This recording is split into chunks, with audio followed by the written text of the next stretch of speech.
começamos o CDL Cast, aqui da Rádio TV CDL de São Paulo, que é a voz do varejo paulista. No dia de hoje, contamos com a presença ilustre do deputado federal Cezinha de Madureira. O deputado foi eleito em 2014 como deputado estadual, foi eleito deputado federal em 2018 e reeleito deputado federal em 2022. Além de tudo, é radialista, jornalista e pastor. Ele tem um compromisso com o desenvolvimento e a desburocratização do país na ajuda dos mais necessitados, sempre em defesa dos valores cristãos. Mas, além disso, ele é integrante das seguintes comissões.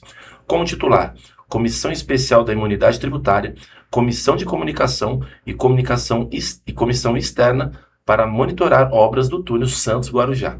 E como suplente, na Comissão de Viação e Transportes. E participa também do nosso bate-papo o diretor de Relações Institucionais e Governamentais da FCDL de São Paulo, Evandro de Lima. Por favor, presidente. Olá a todos, bem-vindos à Rádio TV CDL. Hoje nós temos uma presença ilustre. Hoje nós iniciamos uma conversa com os deputados federais aqui de São Paulo. O nosso primeiro entrevistado, o nosso deputado que está abrindo essa série de entrevistas, é o deputado Cezinha de Madureira. Obrigado por ter vindo, deputado. Nós já batemos um papo bem interessante com vários presidentes do CDL antes dessa entrevista. Inclusive, o senhor foi empossado como presidente honorário de uma CDL aqui em São Paulo. Já empossado, já com o PIN de presidente. Obrigado por aceitar. Obrigado por ter vindo aqui. E nós entendemos que a importância dessa conversa, desse bate-papo com os nossos representantes, é de extrema importância, porque é aqui que nós vamos poder escutar, entender o que os deputados estão trabalhando em Brasília e também apresentar aquilo que é importante, especialmente para o varejista do estado de São Paulo. Então, já iniciando, deputado, eu já vou iniciar com uma pergunta, já para o senhor. Então, é a seguinte: deputado, o senhor costuma dizer que quem gera emprego merece respeito. Então, gostaria que o senhor dissesse o porquê que o senhor acredita nisso. Bom, primeiro, presidente Maurício, cumprimentar aqui o Paulo, o senhor que faz um belíssimo trabalho, e já obrigado por me permitir ser presidente honorário. Eu acho que já arrumei um emprego aqui, né? Se o Evandro deixar, cumprimentar o Evandro e todos os ouvintes e telespectadores aqui da Rádio TV CDL. Eu, que tenho uma admiração muito grande, desde criança já fazia comunicação, e na minha cidade eu era muito próximo dos lojistas, e era uma sede muito bonita, era uma estatura de poder muito grande na cidade de 30 mil habitantes. A CDL era muito forte e também era ligada à comunicação. Então, um prazer muito grande, me traz aqui muitas boas lembranças de infância, inclusive em defesa dos lojistas. Então, obrigado por estar aqui. Sobre a sua pergunta, eu acredito que o empreendedor ele merece o reconhecimento, homens, mulheres em especial. Porque o emprego ele começa gerando, inclusive para as maiores experiências, nas pequenas empresas, nos lojistas. Eu que já trabalhei em loja, já trabalhei em supermercado, já trabalhei em loja de roupa, loja de calçado, por aí vai, sei da importância do patrão, a pessoa que acorda cedo, para se preocupar com o que vai ter para vender na loja, para levar o empreendedorismo à frente, inclusive antes da escola, da faculdade, por aí vai. Então, eu sempre digo que é uma responsabilidade muito grande, inclusive nos momentos difíceis que nós vivemos, nessa mudança de pessoal para o digital, para a distância. Então, nós no Congresso temos uma responsabilidade de ajudar os lojistas, de ajudar as pessoas nesta transição em especial. Você pega na época da pandemia, por exemplo, foram muitas discussões no Congresso Nacional ali para o empreendedor conseguir se manter de pé com os funcionários, para não mandar as pessoas embora, para manter o emprego. O governo, na época, investiu bastante nisso com o apoio do Congresso, propostas do Congresso. Nós fizemos várias propostas para não deixar as pessoas desempregadas. Então, eu sei que é um desafio muito grande e nós temos um canal de diálogo aberto através aqui da CDL para que esses lojistas continuem empregando, continuem prosperando e fazendo melhor pelo nosso povo do estado de São Paulo. Obrigado, deputado. Deputado, obrigado mais uma vez por você ter vindo, ter aberto as portas do seu gabinete, enfim, da sua estrutura. Sinta-se em casa, ainda mais agora que você foi alçado ao cargo de responsabilidade grande, hein? Muita responsabilidade. Então, muito obrigado por você ter vindo e para engrandecer aqui o nosso trabalho na nossa Rádio TV CDL, nesse podcast. Né? Então, continuando com as perguntas, eu queria perguntar para o senhor o seguinte: qual a importância do comércio para o desenvolvimento na cidade? A gente sabe que o senhor tem uma atuação muito forte nas cidades, independentemente do senhor estar lá no Congresso. Então, qual a importância do comércio para o desenvolvimento das cidades? Evandro, uma alegria conversar com você e com todos vocês aqui, em especial os nossos telespectadores. Quem abre uma empresa, ele não apenas vai beneficiar a sua família, não vai levar o pão para casa.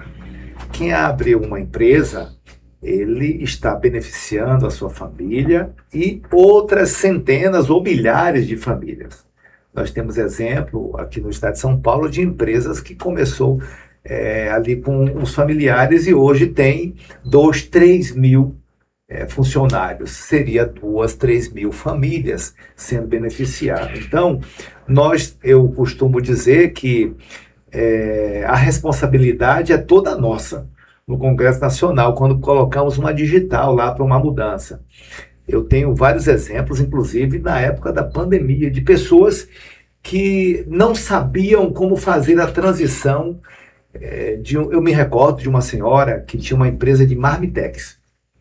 Ela vendia para um bairro, ela fazia entrega pessoal ali com o carrinho dela, e eu conheço porque ela me vendia. E eu gostava de comprar a sopa dela. Ela faz uma sopa assim fantástica, maravilhosa.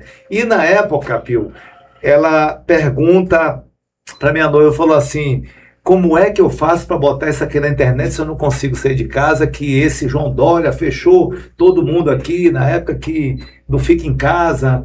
E nós fomos auxiliar. A responsabilidade é nossa, de ter a sabedoria e de dar acesso a essas pessoas para encaminhar. E hoje ela cresceu 10 vezes mais a venda pela internet. Então, Evandro, repito mais uma vez, o nosso canal de diálogo está aberto em Brasília para dar assistência a essas pessoas, em especial a responsabilidade na hora de pôr digital em uma votação no Congresso Nacional.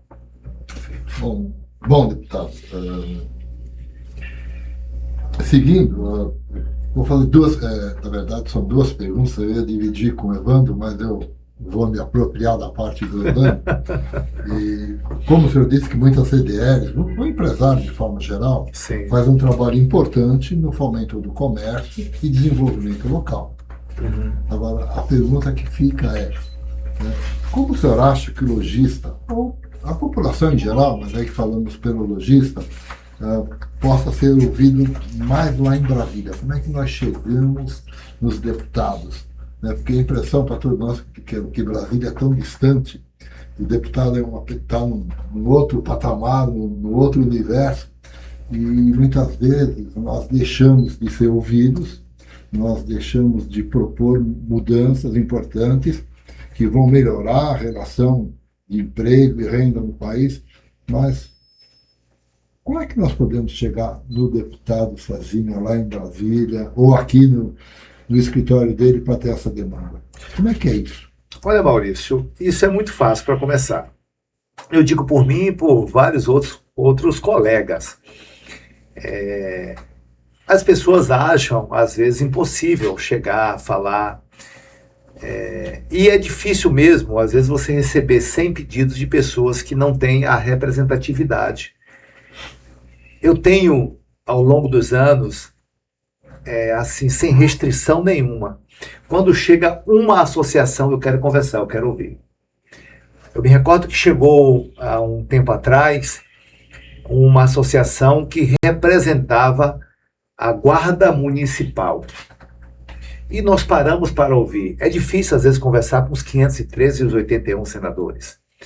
Mas nós levamos, eu e um deputado na época, que hoje é conselheiro do Tribunal de Contas, ele na reunião de uma bancada nossa.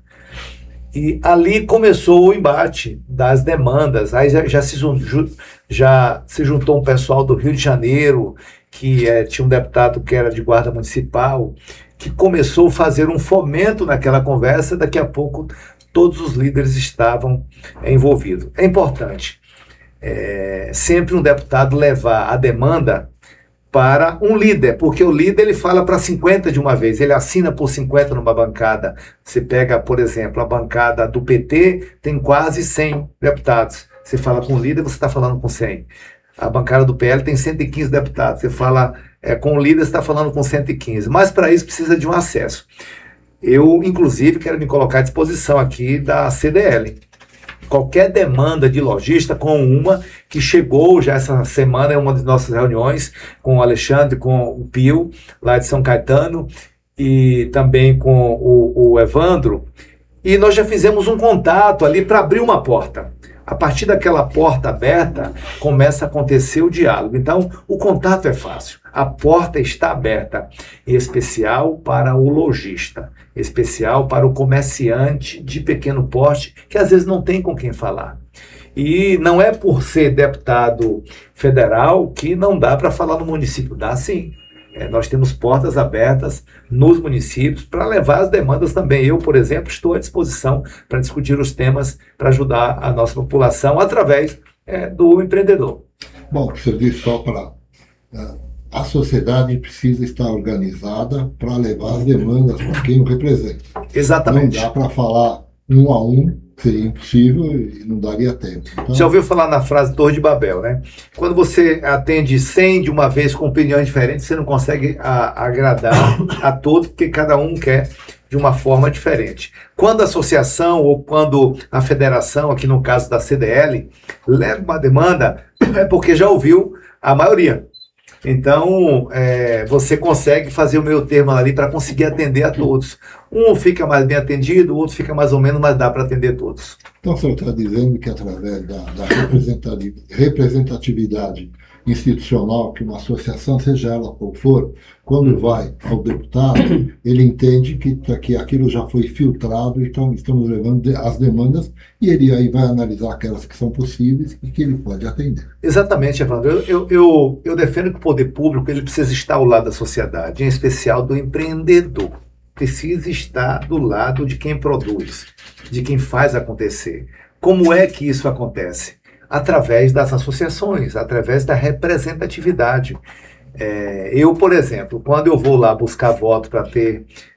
se eu tenho lá 200 mil votos na urna, eu estou representando 200 mil pessoas que acreditaram na minha fala.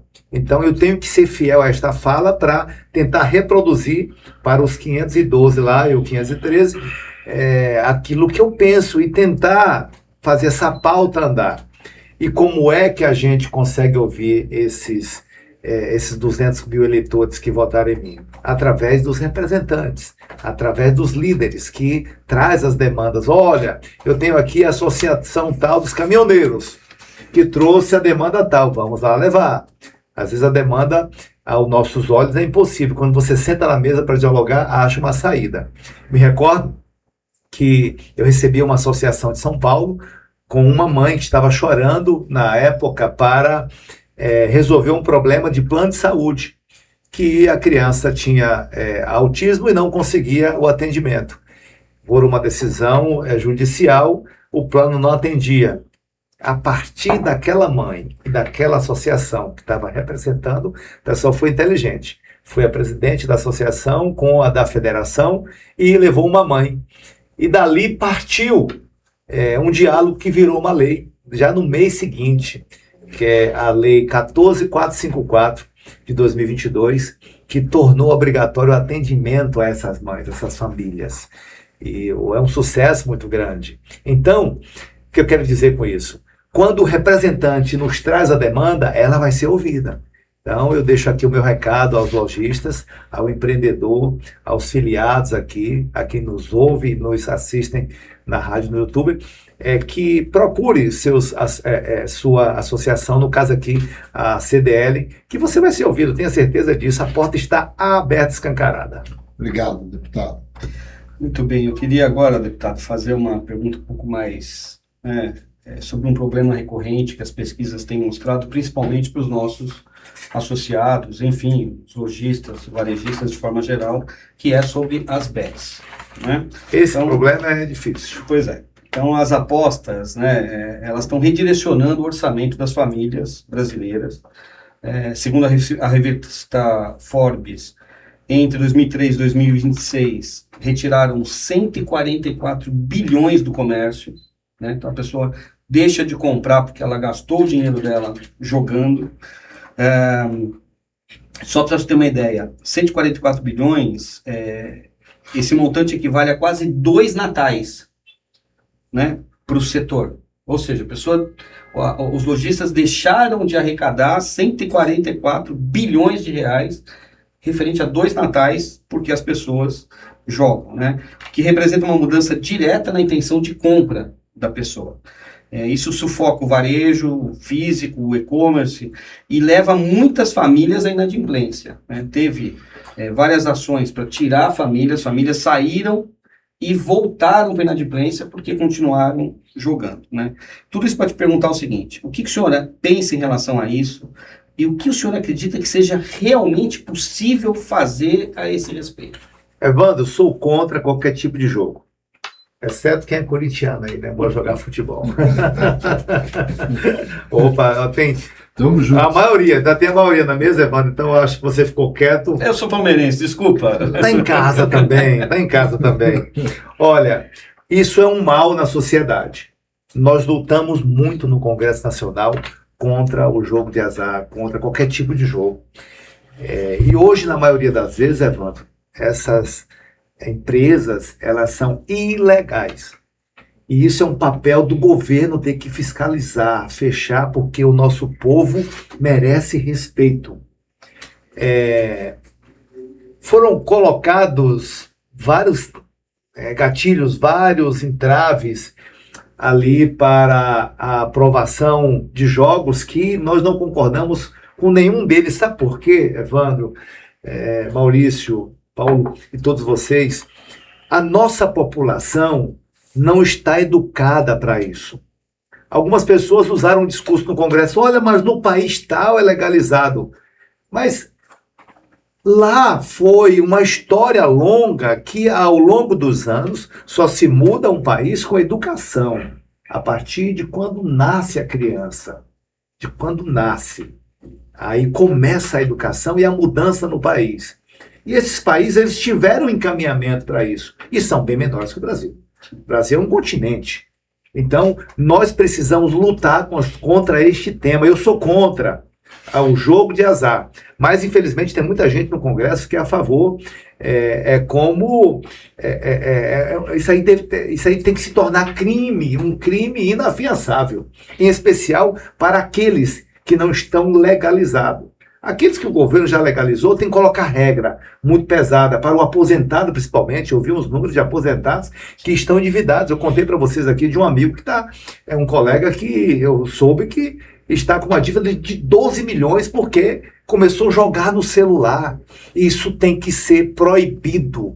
Essas pessoas que incentivam esse tipo de jogos para essas famílias se perderem merecem cadeia.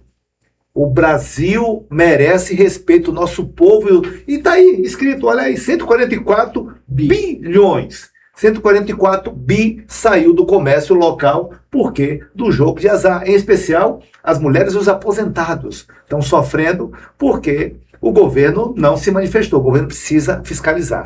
O governo precisa parar isso.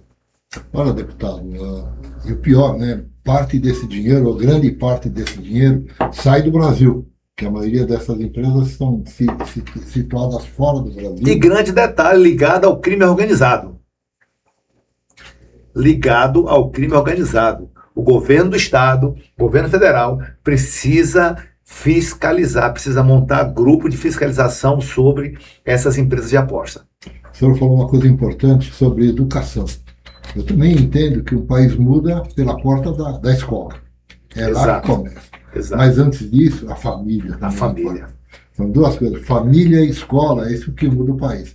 Eu, como o senhor também, eu não gosto de comparar o Brasil pontualmente com outro país. Ou você compara todo o país, Sim. ou pontualmente é como estatística, né? Estatística é como você apresenta uma mentira com números e dizendo que é verdade. Exatamente, né? Então, eu achei importante e gostei muito daquilo que o senhor falou. Presidente, o senhor quer encerrar? 6? Olha, eu acho que eu gostaria de passar para o deputado, até por conta da agenda do deputado, antes da pergunta, dizer, olha, deputado, nós esperamos que o senhor seja reeleito, nós contamos com o senhor em Brasília, e conte com a divulgação, com as suas ideias, que elas se somam com aquilo que nós pensamos em relação ao empresário, em relação à situação do país. Isso é extremamente importante, e o que a gente quer mesmo é progresso e desenvolvimento, é emprego. O emprego é que dá dignidade para as pessoas, é que dá dignidade para o chefe da família, seja homem, seja mulher, levar o alimento, levar segurança, enfim, dar todo o suporte que a família precisa. Então, emprego é dignidade. Então, isso é bem importante. E para encerrar, eu queria que o senhor deixasse uma mensagem para os empresários, comerciantes, enfim, para a população em geral, que estão acompanhando o trabalho das CDLs nos seus estados, porque esse programa vai para o Brasil todo, nos seus estados e para as suas cidades. Primeiro, meu respeito e minha gratidão a todos. Meu agradecimento a vocês aqui por abrir a porta da CDL para falar com essas pessoas. Empreender no Brasil tem que ter coragem. Hoje, com a burocracia, eu sempre lutei muito contra a burocracia. É tudo muito burocrático. Tudo muito difícil fazer. Então, meu respeito ao empreendedor, ao empregador. E dizer a você, presidente, que o nosso gabinete, o nosso mandato, é nosso, é do povo, está à disposição para o diálogo, para agir naquilo que haja necessidade. Em especial, cuidar das pessoas mais carentes. E quem cuida lá na ponta dessas pessoas é o empreendedor, é o lojista, é o varejista, é o dono da grande, pequena empresa, que dá o emprego, que paga o salário. Que, às vezes, acontece de chegar no fim do mês e ter que pegar um empréstimo lá no banco para manter a folha de pagamento em dia, esperando com o que vai acontecer no mês seguinte para cobrir aquilo. Então, meu agradecimento, meu respeito, meu carinho a todos vocês e dizer Deus abençoe. Muito obrigado. Obrigado, deputado, né? Você foi sério, mas deputado e presidente do CDL também, não podemos deixar de... Pronto. Então, eu tenho um compromisso de continuar defendendo as pautas do CDL. Contem comigo. Perfeito. Muito obrigado a todos que estão assistindo. Vou pedir para vocês se inscrevam no nosso canal para não perder nenhum conteúdo de qualidade. E também falar para vocês aguardarem o próximo CDL Cast. Não perca.